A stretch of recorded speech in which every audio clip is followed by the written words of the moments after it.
سیدی مرشدی یا نبی غلام ہے رسول کے غلام ہے، نبی کا جو غلام ہے ہمارا وہ امام ہے، ہمارا وہ امام ہے. نبی کا جو غلام ہے.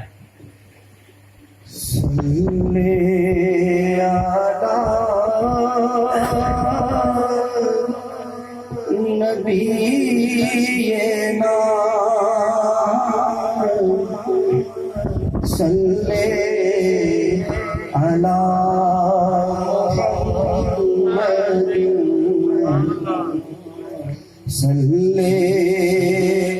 علی کریمنا صلی علی محمد صلی علی شفیعنا صلی علی محمد صلی علی کریمنا صلی علی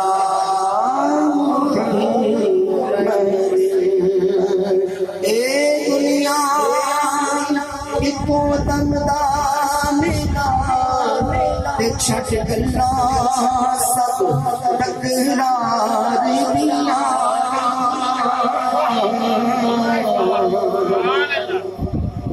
اے دنیا ایکو دم دا میلا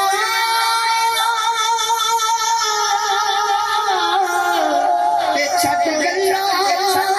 سب تکرار دیاں او جے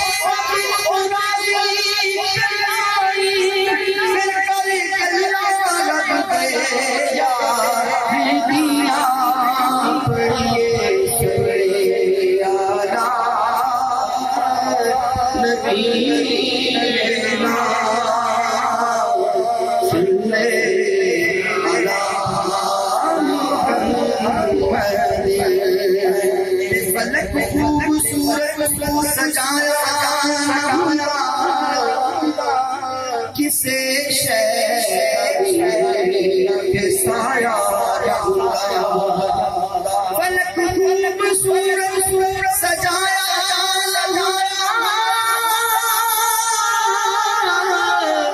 کسے کچھ بھی ہو جائے دنیا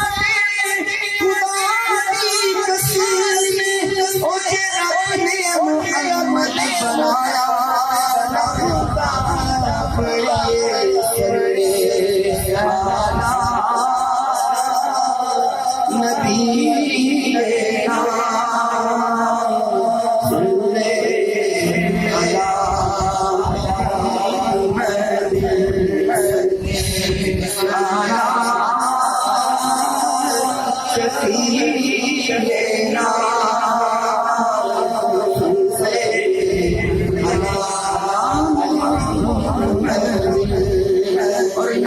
چورا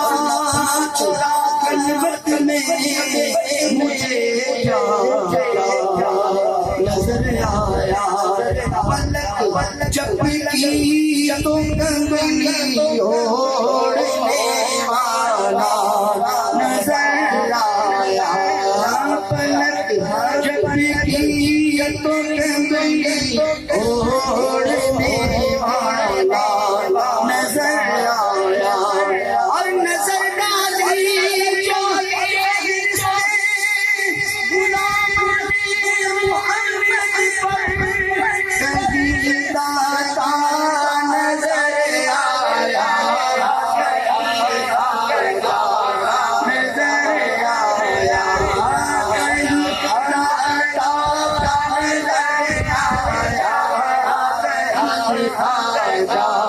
نظر آیا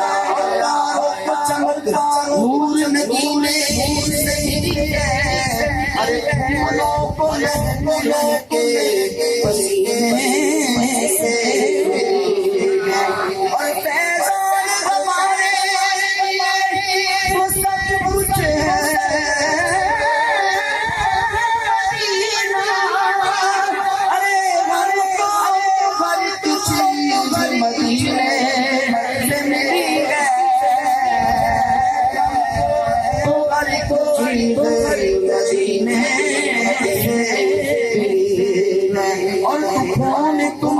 بھولا ہے تو درود پڑھو جو حاضری کی تمنا ہے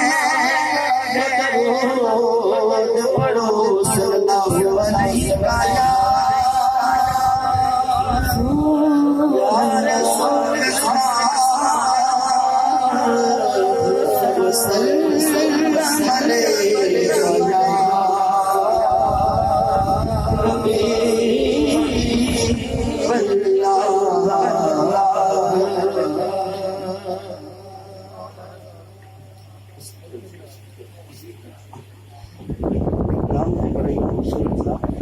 علیہ نبی مکرم صلی اللہ علیہ وسلم کی نسبت بھی ہے، اور مجھے یاد ہے وہ اپنے استاد محترم کی بات کے ایک زہر مقدمات کے ایک شعر آتا تھا اور بار بار سنتے میں شروع کرتا ہوں رونا شروع کر دیتے۔ میں نے ایک دن سوال کیا کہ قاری صاحب ایک ہی شعر آتا ہے، اس کے اوپر آپ رونا شروع کر دیتے ہیں، لگن نہیں تھی نا اس طرح کی، بچپنا تھا کہ یہ راہ حق ہے سنبھل کے چلنا، جہاں ہے منزل قدم قدم پر پہنچنا در پر تو کہنا آقا سلام لیجئے غلام آیا۔ یہ جب سعادت عمرے کی حاصل ہوئی تو باب السلام سے جب داخل ہونے لگا پھر مجھے اس چیز کی سمجھ لگی کہ کریم آقا صلی اللہ علیہ وسلم کی بارگاہ میں حاضری جو ہے باب السلام سے داخل ہونا، اور جو قدم انسان کے آگے بڑھتے ہیں کریم آقا صلی اللہ علیہ وسلم کے مواجہ شریف کی طرف، آپ کی سنہری جالیوں کی طرف، قسم خدا کی ایسے ہی لگتا ہے کہ جیسے انسان جو ہے وہ حضور کی بارگاہ میں تو حاضر ہو رہا ہے لیکن پلے کک نہ ہو تو کس طرح حاضر ہو۔ صرف وہ حضور پیر سیال اجپال کی نسبت تھی کہ جو حضور کی سنہری جالیوں کے سامنے لے گئے، اور اس وقت پتہ چلا کہ کوئی استاد ہو نسبت والا اور وہ اپنی کرم نوازی اور اپنی کیفیت کے ساتھ جو ہے نعت پڑھنے کا سلیقہ دے، تو قسم خدا کی آج جو اس محفل کے ماحول میں دیکھ رہا ہوں کلام پہ کلام ہے اور کمال کلام ہے، ایک سرور سا بدا ہے، اسی سرور کے تحت جو ہے میں آپ بھائیوں کو کلام پیش کروں گا۔ اکثر جو ہے میں طارق بھائی کے کلام جو ہے فیس بک پہ یا محفلوں میں دیکھتا سنتا رہتا تھا، آج ان کی ساری اکیڈمی کو دیکھنے کا بھی موقع مل گیا۔ اللہ ہمیں بہتر انداز سے جو ہے دین مدین کو حضور کی نعت کے اصل مقصد کو سمجھنے کی توفیق دے۔ میرے دل میں ایک بات جو سارے محترم نے ڈالی تھی وہ یہ ہے کہ نعت پڑھنے والے بندے کی اگر اپنی خود کی زندگی نہ بدلے تو اسے نعت پڑھنی چھوڑ دینی چاہیے۔ نعت پڑھنے والے بندے کی اگر خود زندگی نہ بدلے، کیونکہ حضور صلی اللہ علیہ وسلم نے حضرت حسان بن ثابت رضی اللہ تعالیٰ عنہ کو جو منبر عطا کیا تھا، قسم خدا کی آپ ہم سارے نعت خان کبھی اس کیفیت کو جانیں تو اس کے بعد پھر ہم نہ ٹوٹے پھوٹے کلام پڑھیں، نہ گانوں کے طرز پہ جائیں، نہ اپنے حلیے بگاڑیں۔ اصل جو روح ہے حضور صلی اللہ علیہ وسلم نے ہمیں پہلے دن جو نعت خان کا مقام بتایا، وہ میرے بھائیوں مقام ایسا ہے کہ اگر ہم سمجھ جائیں تو آنکھیں بند ہو تو حضور کا گنبد خضرا سامنے ہو اور انسان کی خود کی زندگی بدل جائے۔ اور میں سمجھتا ہوں کہ خود کی بدلے گی اور دوسروں کی کتنے ایسے لوگوں کی زندگیاں جو ہیں وہ قبلہ اعظم چشتی صاحب نے نہیں بدلی ہوں گی، قبلہ ظہوری صاحب نے نہیں بدلی ہوں گی، ایسے نعت خان گزرے ہیں حضور کے اشاعت کے کمال ہو گیا۔ اسی طرح جو ہے اللہ تعالیٰ ہمیں بہتر انداز سے سمجھنے کی توفیق دے، اور آپ سب بھائیوں نے کتنے خلوص اور پیار کے ساتھ پڑھا ہے،